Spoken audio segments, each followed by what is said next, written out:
आपने चूंकि climate change की बात की तो लोगों को बड़ी हैरत हुई कि सोलर पैनल्स के ऊपर 18% जो है आप लोगों ने टैक्स लगा दिया गया है। चूंकि एक तरफ से आप बात करें कार्बन लेवी की कि जी हमने ग्रीन एनर्जी की तरफ जाना है, दूसरी तरफ से आप सोलर के ऊपर आप 18% टैक्स लगा रहे हैं।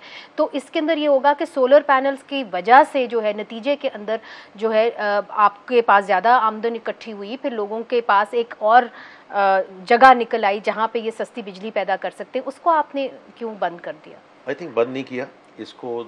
इसको अगेन दो तरीक़ों से देखें। एक तो ये है कि अब जो cost of this technology and the cost which you if अगर आपने सोलर पैनल लगाए आज से 3 साल 4 साल 5 साल पहले, उसकी कॉस्ट को कंपेयर करें where these panels are costing today, तो अब तो पे बैक पीरियड जो है वो 1-1.5 साल के करीब आ गया है, नंबर 1।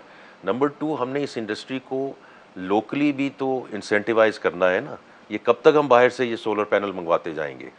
जो हमने जब लोकल असेंबलर से बात की है तो उन्होंने ये कहा है जी कि 18% के डिफरेंशियल से हम यहाँ लोकली इसकी असेंबली और इसकी प्रोडक्शन नहीं कर सकते हैं। So it's moving in that direction ताकि उसमें एक्चुअली फर्दर एक्सेलरेशन आ सके, but with the local cost. आपने कहा लोकल कॉस्ट, तो उसके लिए आपने किस तरह से इंसेंटिवाइज करेंगे आप यहाँ पे लोगों को? क्योंकि देखिए मिनिस्टर साहब, अगर हम चाइना की तरफ देखें तो वहाँ पे बहुत सारे सोलर पैनल इंडस्ट्रीज़ हैं, उनको इंसेंटिवाइज किया जाता है।